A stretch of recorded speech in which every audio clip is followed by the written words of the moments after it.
Before we start, I want to say that only 1% of you are subscribed. Please subscribe because when we reach 1,000 subscribers, I will post a special video for you. The bustling interstellar trade hub was a melting pot of commerce and culture where species from across the galaxy converged. Amid the cacophony of alien dialects and the aromatic mix of 1,000 worlds, Jack adjusted the display of his booth, arranging the Earth artifacts with meticulous care.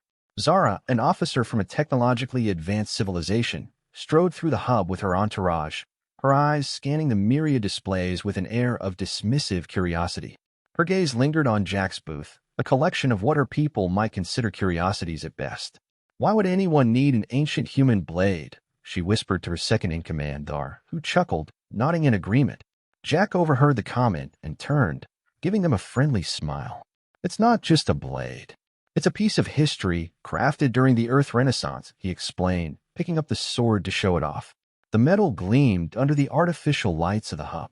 Zara raised an eyebrow, stepping closer. "A weapon is a weapon, however you dress it. I suppose its primitive charm might appeal to some." "It's more than its function," Jack countered, his voice calm and engaging. "Each item here tells a story, a testament to human creativity and spirit." Her lips twitched in amusement at his defense. "Creative, I'll grant you that. But is it useful?" Jack placed the sword back down gently. "Its use lies beyond its edge. It's a reminder of our journey from Earth's sprawling cities to the stars. Don't your people value history?" They looked intrigued and leaned forward. "We do, but our relics are more technologically oriented." Zara glanced at Thar, then back at Jack. "Show us more, Earthling. Perhaps there's something to your relics." Encouraged, Jack guided them through his collection, describing a pocket watch, a vintage compass, and a set of faded letters from a bygone era. With each item, his enthusiasm painted pictures of an Earth rich in tradition and emotion. As Jack shared stories of Earth's art, Zara's initial mockery softened, replaced by a grudging respect. "You are quite the storyteller, Jack. Your species has depth," she admitted. "Thank you, Zara. We find beauty in simplicity and meaning in the mundane." Thar, who had been quietly observing, picked up a small, ornate box. "What's this?" he asked, flipping open the lid to reveal a set of hand-painted playing cards. "That's a deck of tarot cards used for games and fortune-telling. Each card is a piece of art, steeped in symbolism." Zara watched as they shuffled the cards with a newfound appreciation. "Perhaps there is a place for human artifacts among the stars after all," she mused. Jack smiled, sensing the shift in their perceptions. Everyone has something valuable to offer, regardless of where they come from. As they continued to explore the artifacts, the atmosphere became one of mutual curiosity and respect. The initial mockery faded into the background, replaced by the beginnings of an unlikely friendship, bridged by the very human artifacts that had first drawn their scorn. The luxurious yet distinctly alien ambience of Zara's quarters contrasted sharply with the bustling energy of the trade hub. Jack, invited under the pretense of further cultural exchange, stepped inside, feeling the weight of many curious gazes from Zara's associates. The room was filled with representatives from various species, each a dignitary in their own right, gathered around in a semicircle. Zara, standing gracefully at the center, gestured for Jack to join her. "Welcome, Jack of Earth. We gather here to delve deeper into the quaint cultures of the galaxy's younger civilizations. Please share yours." Jack nodded, taking a deep breath as he surveyed the room. "Thank you, Zara. I'm honored." He began pulling out some smaller artifacts he'd brought along, a set of antique books and a collection of traditional music instruments from Earth. "Books," Jack started, holding up a weathered leather-bound volume. "These were our primary means of storing written knowledge and stories before digital archives. This one is over 2 centuries old, a collection of poetry." A murmur of interest swept through the room. A tall, thin being from a species known for their memory capabilities leaned forward. "You rely on such fragile media for knowledge preservation?" "Yes," Jack replied. "There's something personal about the tactile nature of books. Each one ages with its owner, carrying not just knowledge but a history of those who've read it." Zara picked up one of the instruments, a small wooden flute. "And this? It seems too simple to produce complex music." Jack smiled and took the flute, bringing it to his lips. A soft, melancholic tune filled the room, echoing slightly off the metallic walls. The melody was slow and haunting, a stark contrast to the usual electronic tones preferred in the hub. The room fell silent, the music weaving through them, touching each listener in a viscerally human way. When Jack lowered the flute, the silence lingered, full of unspoken questions and newfound respect. That was unexpected, Zara admitted, her tone mixed with surprise and a hint of something softer. Your culture is full of surprises, Jack. Thank you, Jack said, placing the flute down gently. We find joy in simplicity, which speaks directly to the heart. Thar, who had been watching closely, approached. Would you teach me that melody, Jack? I would like to understand its structure. Jack agreed, and together they went through the notes, Jack patiently explaining the scales used in human music. The other guests watched, intrigued by the camaraderie developing over such a simple exchange. As the evening progressed, Jack found himself explaining various human customs, from cooking techniques to traditional dances. The guests were drawn into the demonstrations, and soon what had started as a formal showcase turned into a lively exchange of ideas and laughter. Zara watched the interactions, her initial intent to belittle human culture forgotten in the face of its undeniable depth and the genuine connections being formed. She caught Jack's eye across the room and nodded slightly, an unspoken acknowledgement of her changed perspective. The evening wound down with guests lingering, not ready to leave the warmth of the shared experiences. Jack, packing up his artifacts, felt a sense of accomplishment far greater than he'd anticipated. Jack, Zara said as the room began to clear, I must admit, this evening was far more enlightening than I expected. Your culture, it has layers I had not anticipated. Jack grinned. We're full of surprises, Zara. Just like our old books, more to them than their covers might suggest. Zara laughed softly, a sound Jack hadn't expected to hear from her. Indeed. Perhaps it's time we look beyond the covers more often. As Jack left Zara's quarters, he felt the weight of the evening's success. Not only had he managed to showcase human culture, but he had also woven a thread of understanding among the star's most disparate beings. The weeks following the cultural exchange evening saw Jack and Zara spending more time together. Today, they strolled through the vibrant corridors of the trade hub, with Jack pointing out various human-centric shops and stalls. The air was filled with the buzz of dozens of alien dialects, and the aroma of exotic spices mingling with a familiar sense of Earth foods. So, this is a market section specifically for human products? Zara asked, her tone carrying a newfound curiosity rather than skepticism. Exactly, Jack replied, leading her to a small booth displaying Earth's culinary delights. Here, try this. He handed her a piece of chocolate, the dark, rich kind that was rare even on Earth. Zara took a tentative bite, her eyes widening in surprise at the flavor. This is quite good, actually. It's one of our universal pleasures. Seems to work on nearly everyone. Jack grinned, pleased at her reaction. As they moved from booth to booth, Jack shared tales of Earth's diverse cuisines, art forms, and leisure activities. He introduced her to a street artist creating vibrant graffiti with spray paints, a style developed from urban Earth cultures. What is the purpose of this art? Zara asked, watching the artist layer colors with swift, deft movements.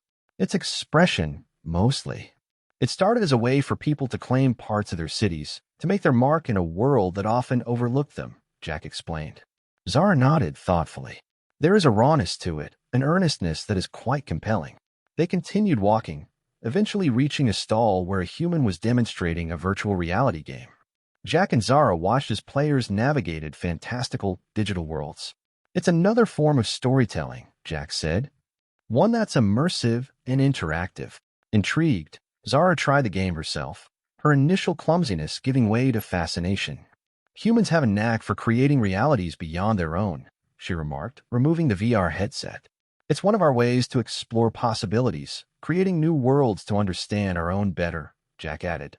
Their next stop was at a music shop where different genres of Earth music played. Jack talked about the evolution of music styles, from classical symphonies to contemporary pop and electronic dance music. Do all human activities involve such creativity? Zara asked, her voice reflecting a mix of admiration and intrigue. It's what we do best. Innovate and express, Jack replied with a chuckle. Music, art, technology. We throw our heart into it all. As the day turned to evening, the hub's lights dimmed to mimic Earth's sunset, casting a warm glow over the pair. They found themselves at a small cafe, sipping on Earth-style coffee.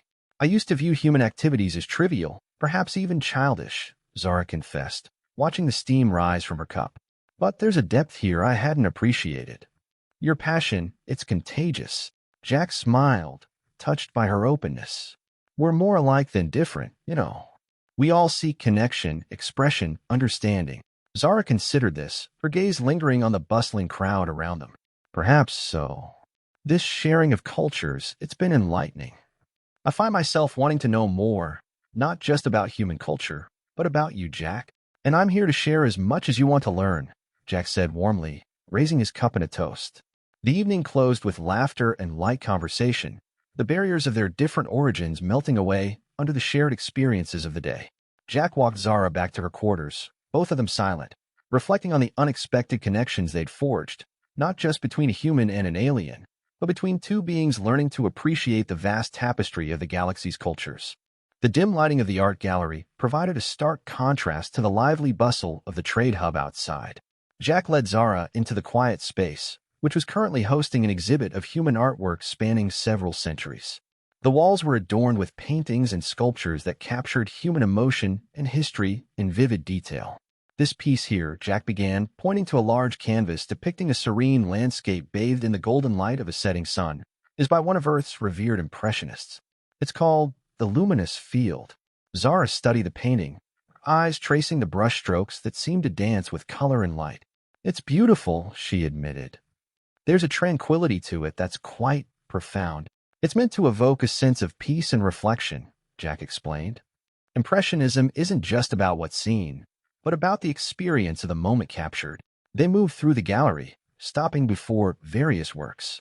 Jack shared stories behind each piece, not just about the art itself, but about the cultural and historical context that shaped them. When they reached a sculpture, a bronze figure of a human in mid-motion, frozen in time, Zara looked at it curiously. What is this one? That's a piece representing the human spirit, always moving forward, pushing against our limits, Jack said. Zara touched the sculpture lightly. Your species has such a fascination with movement and change. It's compelling. They continued to discuss the artworks, and Jack was impressed by Zara's insightful questions and her ability to connect the themes of the art to her own experiences and cultural understanding. As they approached a section of the gallery dedicated to modern art, they encountered a piece that was particularly evocative, an abstract painting that played with shadows and light in a way that seemed almost alive. This one seems different, Zara remarked, her head tilted as she observed the interplay of colors. It's meant to challenge the viewer, Jack explained, to make us question what we're seeing and feel the emotions it stirs up rather than providing clear answers. Much like this journey I'm on with you, exploring human culture, Zara mused. It challenges what I thought I knew. Jack smiled, pleased with her analogy. Exactly. Art, like our friendship, doesn't always have to be straightforward to be meaningful. Their conversation deepened as they discussed the parallels between human artistic expression and Zara's own civilization's forms of cultural output, which were vastly different but similarly rooted in expressing complex societal themes. As they neared the end of the exhibit, they paused before a series of small, intricate paintings. These are miniatures, painted with a single hairbrush. Each one could take months to complete, Jack explained. The dedication to craft such detailed work, it's remarkable, Zara said, leaning in to examine a painting of a human eye, so lifelike it seemed as if it might blink. It's about patience and attention to detail, qualities that are universal, I think, across all intelligent species, Jack noted. Zara nodded, her expression thoughtful. Perhaps that's the true common ground among us all, the drive to express, to communicate deeper truths about our existence. Their circuit of the gallery concluded, they found themselves lingering at the entrance, reluctant to leave the quiet contemplation for the hub's chaos outside. This was enlightening, Jack, Zara said sincerely. Thank you for sharing your culture with me like this. I feel I understand not just more about humans, but about you as well. And I've learned from you too, Jack replied. Every question you ask opens up new perspectives, not just for you, but for me as well. They left the gallery together, the artworks they had seen and the stories they had shared adding new layers to their growing friendship, each piece of art a stepping stone deeper into each other's worlds. The next visit was Jack's quarters, a modest space filled with personal artifacts from Earth. As Zara entered, her gaze immediately fell on the Earth sword displayed prominently on a wall mount. This, Jack began, noticing her interest, is not just a decorative piece. It has a story, much like everything else from Earth. Zara approached the sword, her expression curious. I remember this from the first day at your stall. You seemed quite attached to it. Jack nodded, taking the sword down from the wall. It's been in my family for generations, passed down as a symbol of peace and diplomacy. Ironically enough, diplomacy? Zara echoed, surprised. But it's a weapon. True, it is a weapon. But it's also been a tool for sealing bonds and forging alliances. It's a tradition among some Earth cultures to present a weapon as a token of trust, not threat. Zara's fingers traced the intricate patterns etched into the hilt. It's beautiful, certainly. The craftsmanship is exceptional. Jack smiled. Would you like to hold it? Hesitantly, Zara accepted the sword, weighing it in her hands, feeling the balance. It feels powerful, commanding. It's meant to, Jack replied. But it's also a reminder that power should be wielded with care and always with justice. They sat down, the sword resting across Zara's lap. Tell me more about these traditions. How does a weapon become a symbol of peace? Jack explained the historical context of duels and peace treaties, where swords were used not just for battle, but also as ceremonial objects to end conflicts. As humans evolved, so did the symbolism of the sword.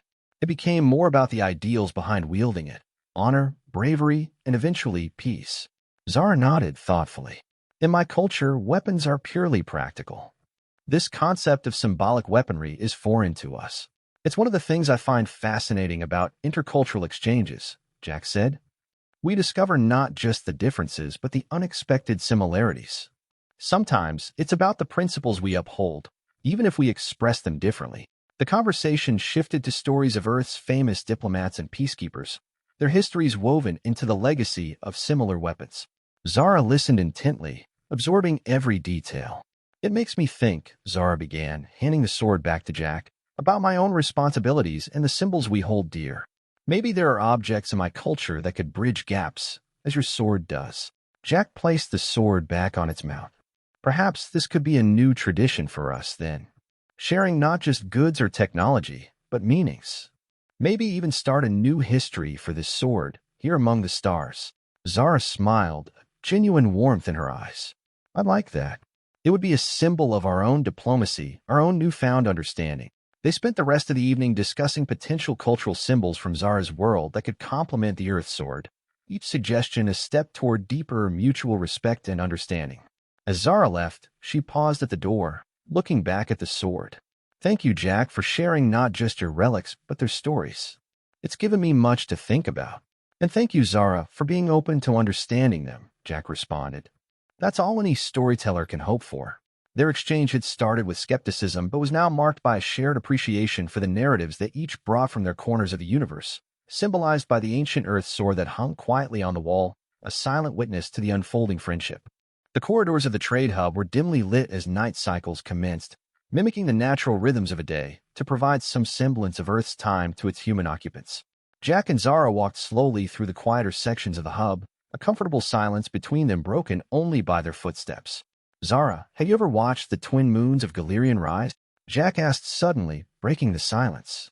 No, I haven't had that pleasure, Zara replied, intrigued by the sudden shift in topic. It's a sight to behold. The way they rise together, yet always slightly apart, like they're chasing each other across the sky, Jack described, his voice tinged with the nostalgia of a distant memory. Zara smiled softly. It sounds beautiful. Lonely, but beautiful. Maybe a bit like us, Jack suggested quietly, stopping to face her. Zara met his gaze, her expression unreadable for a moment. Then she nodded slowly. Perhaps. Together in these walks and talks, yet always apart by our very natures. Jack reached out hesitantly and took her hand. The touch was tentative at first, but grew firmer as neither pulled away. Maybe we don't have to be, he said softly. Zara's breath hitched slightly at his words, a rush of unspoken thoughts passing between them. Jack, you know that's not simple. Our positions are duties. I know, Jack interrupted gently. But right now, it's just you and me, and the quiet of the hub. For a moment, they simply stood, holding hands, the weight of their roles and responsibilities suspended in the quiet hum of the space around them. Then, impulsively, Zara stepped closer, closing the distance between them. Jack's heart raced as he felt her warmth. Jack, Zara whispered, her voice barely audible over the thrum of the station. This is dangerous. So is ignoring how we feel, Jack replied, his voice steady despite the turmoil inside him. They stood in silence, each contemplating the potential consequences. Finally, Zara looked up, her eyes clear and resolute. Then let's not ignore it. Just for tonight. Jack nodded, and slowly, almost tentatively, they leaned in. The kiss was a soft brush of lips, exploratory at first, but deepened quickly as months of suppressed emotion surfaced. The kiss spoke of curiosity, of longing, and of a deep, mutual respect that had grown between them from their shared experiences and exchanges. After a moment, they parted, both slightly breathless. That was, Zara started, but Jack finished her sentence. Unexpectedly right, he said, a wry smile touching his lips. They resumed walking, now hand in hand, their steps taking them towards Jack's quarters. The decision to explore their feelings was unspoken, but mutually understood. They talked quietly as they walked, their conversation a mix of shared fears and hopeful whispers.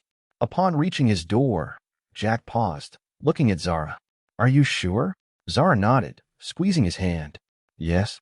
Whatever this brings, I'm sure. The door slid open, and they stepped inside. The quarters were modest but welcoming, a small sanctuary that Jack had made his own. Now, it felt like a new beginning. As the door closed behind them, the rest of the universe seemed to fade away, leaving only the two of them, together yet apart from everything else. What lay ahead was uncertain, but for tonight, they were just two beings, drawn together by more than just curiosity, exploring the depths of their connection and the possibilities that lay in each other's company. The interior of Jack's quarters was bathed in the soft light of a simulated Earth sunrise, casting gentle hues across the room. The night had passed in a blur of whispered conversations and quiet moments of connection that neither Jack nor Zara had anticipated but both had deeply felt. As they lay beside each other, a quiet peace enveloped the room. Zara's head rested against Jack's chest, listening to the steady beat of his heart, a sound that felt both alien and familiar. You know, Zara began softly, her voice thoughtful in the quiet of the early morning. I never understood the human fascination with sunrises until now. There's something hopeful about them. Jack smiled, his fingers tracing idle patterns along her arm. It's a new day, a new beginning. It's one of those universal symbols that seem to resonate across cultures. Zara lifted her head to meet his gaze. Last night was unexpected, Jack. I didn't foresee this connection between us becoming so profound. Jack's expression softened. Neither did I. But Zara, despite the complications, I can't say I have any regrets. Nor do I, she replied, laying her head back down. There is a comfort in this, a simplicity amid the complexity of their lives. There was a silence then, not uncomfortable, but full of unasked questions about what the future held for them. It was Jack who broke the silence. What happens now, Zara? This isn't just about us anymore. There are repercussions to consider, alliances, positions. Zara sighed, the weight of their realities settling over them like a shadow. I know. Our cultures, our duties, they don't just disappear because we wish them to. We need to think about how to handle this diplomatically. Jack nodded. We could use this, though. Use what we have to bridge our worlds, not just for us, but as a symbol of a greater understanding. Maybe we don't have to hide this. Sitting up, Zara looked at him, her expression one of cautious hope. You mean go public? That could be risky, Jack. We could be seen as a symbol, Jack interjected. Like my sword. A symbol of peace and union. Zara considered this, the strategist within her weighing every possible outcome. It would need to be handled carefully. We'd need to prepare, plan every step. Jack's agreement was immediate and firm. Then we'll plan, Zara. Together. The rest of the morning was spent discussing potential ways to present their relationship to their respective governments and the public, considering cultural sensitivities and political implications. They approached the problem as they did their jobs, with a focus on strategy and outcomes, but underpinning it all was a desire to make it work, not just for themselves, but for the potential good they could do. As they talked, they moved around Jack's quarters, dressing and preparing for the day. The domesticity of it was new and strangely comforting. It felt like a glimpse into a life that could be theirs under different circumstances. Finally, ready to face whatever awaited them outside, they stood at the door, hands linked. Jack looked at Zara, a mix of determination and affection in his eyes. We'll figure this out. Together, we'll navigate this. Zara squeezed his hand in return, her smile brave and genuine. Together, she affirmed. With a deep breath for courage, they stepped out of the quarters, ready to face the world not just as diplomats or soldiers, but as pioneers of a new kind of alliance, one built on personal truths and shared dreams. The challenges would be great, but so too would be the rewards of forging a path guided by their newfound bond. The morning air in the trade hub was crisp, a false atmosphere created to mimic the spring mornings of Earth. Jack and Zara stood side by side, facing a room full of delegates from various planets, their expressions a blend of anticipation and resolve. Today, they would present their relationship and its implications to a carefully selected assembly, their first step towards navigating their complex interstellar diplomacy. Ladies, gentlemen, and distinguished beings, Jack began, his voice steady and clear, we stand before you not just as representatives of our respective peoples, but as examples of what understanding and unity can bring. Zara took over seamlessly, tone equally composed. Our union is not just personal. It represents a bridge between our cultures, a testament to the potential for peace and mutual respect.